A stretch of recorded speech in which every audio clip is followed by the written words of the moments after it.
Bonjour à tous et bienvenue pour ce 7e podcast du forum 24 secondes qui sera consacré aujourd'hui au play-in. Alors pour ceux qui ne savent pas ce qu'est le play-in, c'est la nouvelle formule qu'a adoptée la NBA cette saison pour permettre notamment aux fins de saison régulière d'être plus compétitives.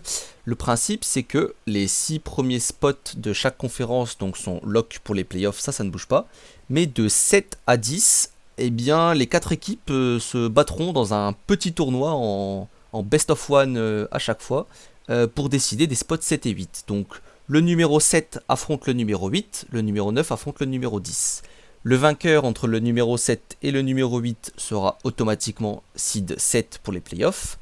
Celui qui a perdu, du coup, jouera le vainqueur du match entre l'équipe numéro 9, enfin classé 9 et classé 10. Et donc les deux s'affrontent et le gagnant récupère le seed 8 pour les playoffs. Voilà. Ce qui pourrait, puisque c'est nouveau, donner des situations comme le seed 7 qui n'est tout simplement pas qualifié pour les PO, ou alors le seed 10 qui se retrouve numéro 8 et qui accède aux playoffs. Voilà. Donc, c'était la formule pour donner un peu plus d'entrain à la fin de saison régulière. Après, à vous d'estimer si vraiment ça a été plus fun ou pas. Comme à mon habitude, je suis entouré de Réa, Pop et Doc. Bonjour les gars. Salut Oui, à toi. salut. Alors on va tout de suite rentrer dans le vif du sujet. Donc le play-in se joue mardi 18 et mercredi 19. Avec pour l'Est d'abord, parce qu'on va commencer par l'Est, les confrontations qui sont Celtics Wizards, Celtics qui est 7ème de conférence, Wizards 8ème, Pacers Hornets, Pacers 9ème, Hornets 10ème. Alors, je vais commencer par Doc.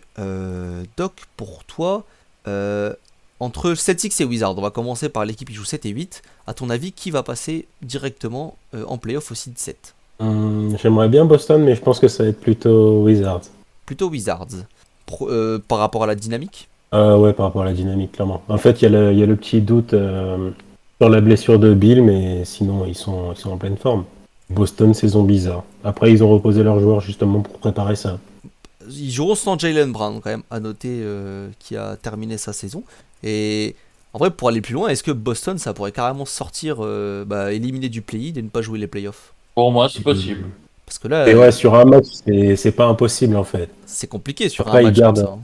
Tu regardes dans les quatre équipes, grosso modo, enfin, alors, on va dire il y a trois. Ouais, après, il y a les Pacers qui vont te tomber dessus, mais il y a trois vraies grosses stars. Et donc, t'en as une à Boston et t'en as deux aux Wizards. Donc, la logique voudrait que ces deux équipes passent. Parce que D'un là, autre côté, c'est quand même les Wizards donnent l'impression de jouer à peu près en équipe, enfin de jouer en équipe. Les Pacers à peu près, Charlotte aussi, Boston, pas trop quoi. Boston, clairement ils ont rien à foutre là. Si tu te bases sur l'effectif sur le papier. Mais maintenant là, ils ont été infoutus de jouer ensemble cette saison. C'est incompréhensible parce que grosse majorité d'effectifs étaient déjà là avant. Donc voilà, la sauce prend pas, ça clique pas. Je vois mal le truc cliquer maintenant. Et comme ils sont capables de passer totalement au travers, comme ils l'ont déjà fait plusieurs fois cette saison, bah voilà, c'est gros gros danger pour moi pour Boston, hein. Pop un avis. À mon sens, Boston, c'est une équipe assez imprévisible parce qu'elle peut avoir un plancher extrêmement faible. Par exemple, on a vu Tatum faire des matchs à 3 sur 19, hein, des matchs horribles au niveau de l'efficacité parce que forcément, il a un jeu beaucoup basé sur son shoot et le shoot, c'est pas une science exacte, ça peut être dévissé une soirée. Mais d'un autre côté, ils ont aussi la capacité de pouvoir être très forts si justement euh, leur shoot rentre et notamment si Tatum prend feu. Sans Brown, c'est plus compliqué, parce que déjà que tu manques énormément de création pour les autres. Si en plus tu perds un joueur, et le second joueur capable de vraiment jouer l'ISO dans ton équipe, tu perds une énorme solution. Et déjà que celles-ci sont limitées, c'est compliqué de pouvoir avoir une attaque stable dans ces conditions. Tu perds une force défensive en plus, hein, avec Jaylen Brown. J'avoue que je suis d'accord sur le fait que c'est assez imprévisible dans le sens où peut-être que même Indiana ça me rassure plus sur le plancher de base, c'est-à-dire que Sabonis je sais ce qu'il peut me donner tous les soirs, même Brogdon je sais ce qu'il peut me donner tous les soirs. Boston, t'as Tatum, ça devrait aller, mais c'est vrai que le reste autour, Smart, c'est un jour sur trois. Kemba, c'est pas tous les jours non plus. Même s'il finit plutôt bien la saison là quand même. Mais c'est vrai qu'il y a gros danger sur un seul match. Ça, le problème entre guillemets, le problème du format, c'est que c'est un seul match. Enfin, quoi qu'il arrive, une des deux équipes en jouera deux, puisqu'ils joueront le gagnant de Pacers Hornets. Mais bon, au maximum, c'est deux matchs. Et tout peut se passer en deux matchs. Tu peux voir ta saison complètement niquée en deux matchs, quoi. Et ouais, je pense aussi que les Wizards, par rapport à leur dynamique, à comment ils jouent depuis quelques semaines, parce que bah là ils sont spot 8 pour l'instant, et c'est quoi? C'est la première fois de la saison, je crois qu'ils sont spot 8 tout simplement. Les mecs, ils étaient au bas du C'est classement ça. toute l'année, ils sont remontés à fond de balle à la fin. Ben, c'est vrai que là, le Wizards Bucks, ou enfin Wizards Nets ou Wizards Bucks, je crois Wizards Nets, pardon. Bah, c'est Nets, hein, c'est ça, hein. Le Wizards Ouais. Nets, je le vois bien arriver, hein, franchement. Je... Tout dépend de l'état de la cuisse de Bill, quoi. Ouais, c'est vrai que Bill, Voilà. il a fini pas Parce que en super état. Washington, s'il y a et Bill et Westbrook, j'ai aucune. Je serais absolument pas surpris qu'ils passent, que ce soit en 7 ou en 8. Par contre, si Bill est vraiment pas en état de jouer et que tu te retrouves avec juste Westbrook, j'ai peur que Westbrook fasse du hero ball tout le long et sur un match. Westbrook qui fait du hero ball sur un match, ça peut certes faire gagner, mais ça fait souvent perdre quand même. C'est le double tranchant du joueur, ça, y a Alors, a pas de doute. priori, Bill sera là quand même, hein. Et qui ressort Ah, mais même sur blessé, sans on. mais Même blessé, on se doute qu'il jouera, hein, de toute façon. La question, c'est est-ce qu'il sera surtout à 100%, quoi. Voilà, si Bill s'il est pas à 100%, pareil, tout le jeu va reposer sur Westbrook. Voilà, s'il est pas au moins à 90%, ça devient compliqué. Et Après, ça reste Boston en face, et Boston, comme tu disais, capable du meilleur comme du pire. après, on a le. surtout du pire cette saison. Ouais, ça dépend des matchs, mais c'est vrai que ça va pas été. Disons que forcément, par rapport aux attentes qu'on a en début de saison, c'est pas glorieux à la fin, quoi. C'est pas glorieux à la fin, et le jeu proposé n'est pas des plus alléchants, c'est sûr. Et du coup, un des deux perdants, enfin le perdant de cette confrontation, jouera Pacers ou Hornets. Alors j'ai plus l'infirmerie en tête. Alors les Pacers joueront sans Miles Turner, sans TJ Warren, c'est à peu près sûr. Brogdon, je suis convaincu qu'il va revenir pour jouer le play-in, hein. Non, il était pas loin de revenir là il y a quelques jours, donc je pense qu'il reviendra pour le play-in. Brogdon, Sabonis, c'est bon. En face, Charlotte, j'ai pas souvenir d'avoir lu que Hayward reviendrait. Je pense qu'il est Ouais, encore un j'ai peu pas vu frais. non plus de news là-dessus. Ouais, je pense que c'est encore un peu tôt. Mais deux équipes aux dynamiques pas géniales non plus, hein. Hornets, ça finit la saison sur que des défaites. Pacers, ça aligne, ça met des bouts de sparadrap partout à droite à gauche pour essayer de tenir 8 joueurs sur la feuille de match. Est-ce que, déjà qui va gagner, mais surtout, est-ce que d'une des deux équipes a une chance de passer soit sur Boston ou Washington après? Alors, j'ai lu, Sur Boston, moi je pense potentiellement. Attends, vas-y, Pop. ouais, je disais, j'ai lu que Hayward pourrait revenir pour le 21 mai. Donc le 21 mai serait potentiellement le deuxième match si Charlotte gagne le premier match du play-in. Dans ces conditions, oui, je pense que c'est possible de sortir Boston. Je vois Boston à Washington. Et je pense que Charlotte a les armes pour sortir Boston parce qu'ils ont une bonne défense au périmètre. Même si dans la raquette c'est plus compliqué, ils savent défendre sur les shooters. À partir de là, c'est tout de suite compliqué pour eux. Vas-y, Doc. Donc ouais, moi je disais pour face à Washington, je vois pas le gagnant de ce match passer. Par contre, face à Boston, je les vois bien être en mode vacances et ne pas prendre au sérieux le deuxième match en cas d'une défaite au premier. Je pense que Boston, ça joue pas vraiment si ça perd Washington. Je pense qu'ils s'en battent les couilles à ce stade, ouais. Non, puis c'est deux des équipes de l'Est, pardon, qui quelque part sont les mieux placées pour les contrer dans ce qu'ils pouvaient affronter, parce que bah, comme Pop disait, pas une défense au périmètre côté Hornets, ce qui a tendance à quand même bien gêner les Celtics.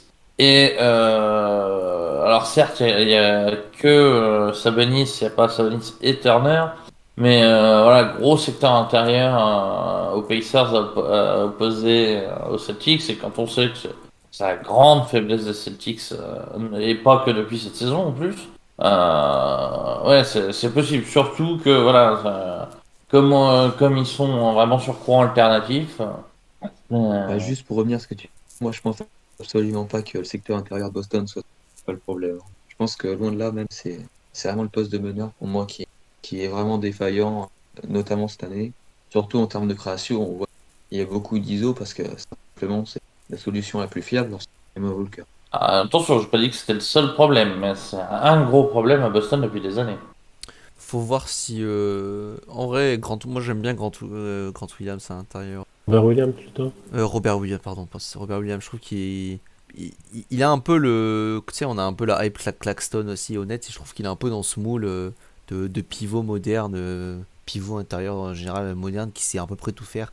Bon passeur, très bons instincts défensifs, ça switch et tout. À terme, je pense pas que c'est un gros problème Boston à l'intérieur. Maintenant, c'est sûr que si ça joue par exemple Indiana au deuxième match, c'est sûr que Sabonis a des chances de pouvoir taper une mixtape à l'intérieur. Alors, c'est jouable.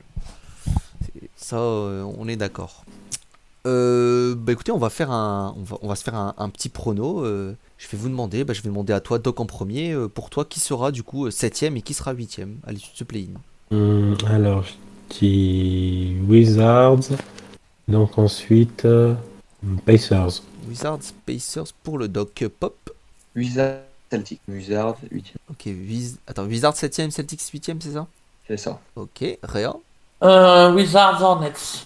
Wizards, Hornets, eh ben on fait presque toutes les combinaisons. Moi, je vais rejoindre le Doc, je vais partir sur un Wizards Pacers. Voilà. Donc, unanime Wizards 7ème. Donc, si la logique est respectée, les Celtics vont gagner. Puisqu'il se passe toujours le contraire de ce qui est Exactement. annoncé ici. En même temps, on n'a pas dit que Tatum c'était un team d'un camp et que plus, donc ça va. Il va pas nous sortir un match à 60 points. On verra, on verra, hein. Maintenant qu'on a dit que maintenant qu'on a dit que Boston ça créait pas trop, ils vont nous sortir un match de fou furieux à la passe, avec un jeu fluide comme jamais. On y est à 30 passes et voilà. Ah bah, alors je crois que t'as la moitié du forum qui exulte, hein, si c'est le cas. Allez, on va passer de l'autre côté des États-Unis avec la conférence Ouest qui verra s'affronter tout d'abord aux places 7 et 8 les Lakers et les Warriors. Et cette fois, ce n'est pas en finale. Et place 9 et 10, Grizzlies Spurs. Messieurs, on va commencer par Lakers Warriors. LeBron James, Anthony Davis, Stephen Curry en face. Qui va gagner ce premier match? Réa? La logique, sur 7 matchs, je te dirais les Lakers. Les Lakers sont plus complets, sont plus. Mais sur un match, il y a Curry qui peut se mettre en feu de la première à la 48e minute et tu sais jamais. Voilà. Donc, la logique voudrait que je dise Lakers. Ouais, Lakers quand même. Mais je serais pas surpris que les Warriors y arrivent. Bah, là, pour le coup, dans le genre format qui joue totalement en faveur ou défaveur d'une équipe, enfin d'un joueur, clairement, Stephen Curry, s'il est dans son match, t'es cuit, quoi. T'es cuit. C'est un truc pour les lance-flammes, ça. Si tu es dans ton bon jour, tu renverses complètement un match. Les Warriors, en plus, ils sont sur 6 victoires dessus, je crois, là. Ils sont... Bon, les Lakers, 5 aussi, hein. Mais ça joue et ça gagne en ce moment les Warriors. Euh, En vrai, la vraie question, c'est à quelles conditions physiques LeBron et AD arrivent, quoi. Parce que, à mon sens, si les deux sont entre allez, 90 et 100%, je vois pas comment, ne serait-ce que AD, mais aussi LeBron forcément, mais je vois pas comment ils vont les arrêter à l'intérieur. Parce que là, Draymond, il a quand même baissé le niveau défensivement. Je pense pas qu'il soit capable de tenir un Anthony Davis ou un LeBron James pendant 48 minutes. Et le reste, Wiseman, ça se fait bench une fois sur deux parce que ça défend pas. À côté, je sais même pas si Oubre sera disponible pour ce match. Je ne sais plus. Quelqu'un sait? Attends, je vais regarder la l'injury list.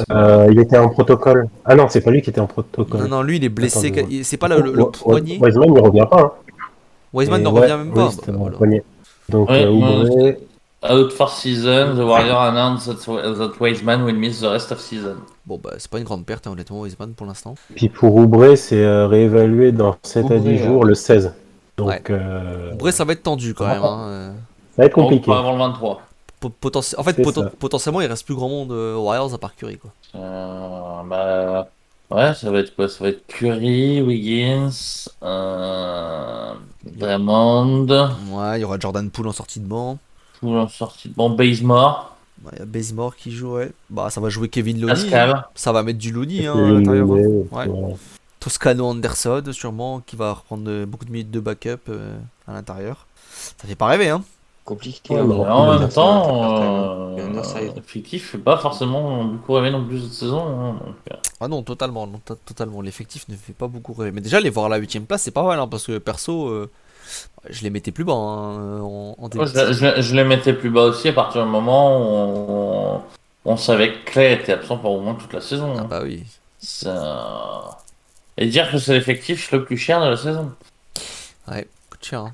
Ça fait Après, cher la 8ème place. Mais... après, à côté de ça, même s'ils perdent, Grizzlies Spurs derrière, ça se joue quoi. Genre, même si tu perds ton match, franchement, t'es pas éliminé des playoffs, du play-in parce que t'as perdu. Que ce soit Lakers ou Warriors. Hein. Ah bah ouais. Alors oui et non, c'est-à-dire que enfin on y viendra après, mais ils sont pas éliminés, ça c'est sûr. Mais je pense vraiment que ça dépend que c'est qui refasse. Que Pépé Pop, il a encore quelques tours dans son sac. Bah, tu peux embrayer hein, si tu veux, Grizzlies Spurs. T'es chaud sur une victoire des Spurs là? Ouais, parce que bah, même si j'adore les Grizzlies et qui sont probablement plus forts et qui mériteraient plus, les Grizzlies manquent beaucoup d'expérience. Alors, certes, San Antonio, c'est plus non plus la maison de retraite comme avant, mais voilà, Pop, il en a vu d'autres. Et, voilà, et je sens bien des coups à la Pop et que tu te retrouves avec les Spurs aussi vite. Euh, Du alors 8, que carrément. sur le talent pur, bah, je te dirais les Lakers Grizzlies, hein, mais je vois bien un truc comme ça. Ouais. Vas-y, là, j'ai vu que tu avais commencé une phrase. Non, mais c'est à 10 de 8 pour les Spurs, ça me surprenait un peu. C'est à la rigueur qu'ils gagnent face aux Grizzlies, pourquoi pas, mais je les vois pas passer ensuite, perso, c'était juste ça. Ouais, je trouve. Ah, ouais. Sur un match avec Pop, Ouais, c'est un peu, Ouais, c'est un peu la C'est déroute. pas ça le Brown ou Curry en fait. C'est un peu la déroute, je trouve, cette année, les Spurs quand même. Ça joue. Ah, c'est la fin là, c'est bon. C'est pas très beau ah, hein, ouais. quand même. Bah, c'est pas très. En Ouais. même temps, t'as vu la gueule de l'effectif, toi. Ah bah, Ils ont pas de. Ah, d'accord, en début de saison, ils avaient Marcus, mais autant dire qu'ils avaient pas de secteur intérieur. Ils ont toujours pas de secteur intérieur. Ils ont trois Lord fois John, trop quand même. d'arrière, c'est un fait. Mais l'effectif, il est mal branlé. À mon avis, je suis pas le seul à le dire hein, depuis le début de l'année que l'effectif des Spurs est mal branlé. Ça après, Je trouve que Pop se débrouille super bien sans lui fil.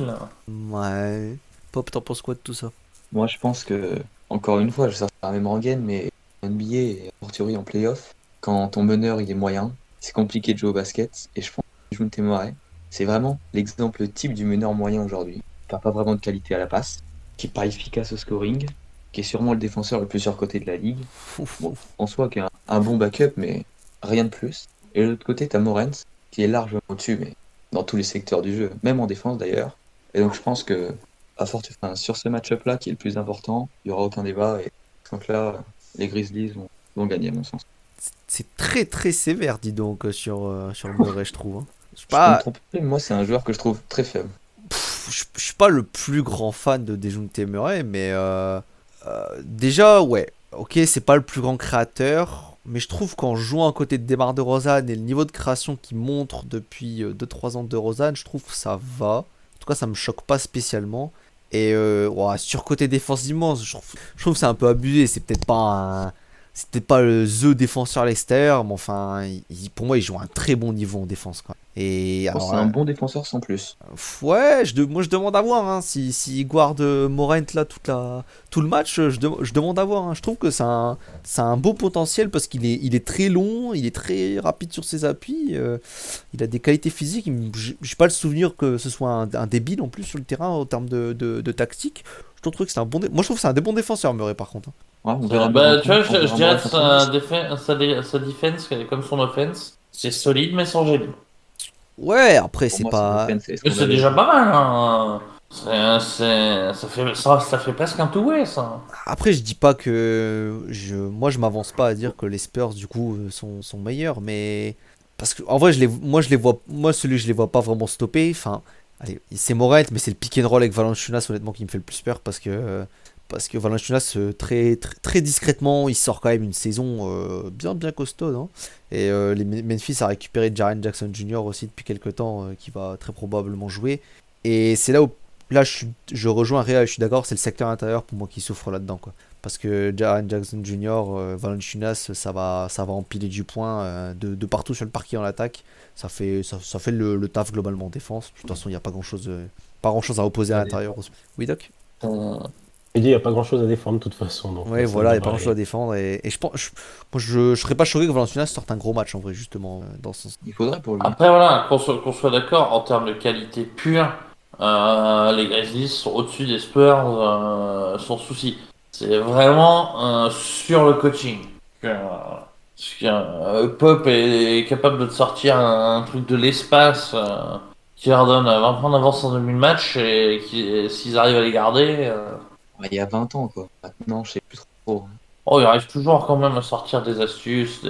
C'est plus le grand Pop, mais Après, il tire bien. c'est pas Joe Clodo, quoi. il- il- Après, on peut pas lui enlever. Moi, je vais pas dire qu'il est surcoté aujourd'hui parce que c'est vrai que je trouve qu'on en fait peut-être un peu trop aujourd'hui. Par contre, je lui enlèverai pas que il tire quand même le meilleur de ce qu'il a, je pense, dans son effectif. Parce que c'est vrai que ça vole quand même pas très haut les Spurs.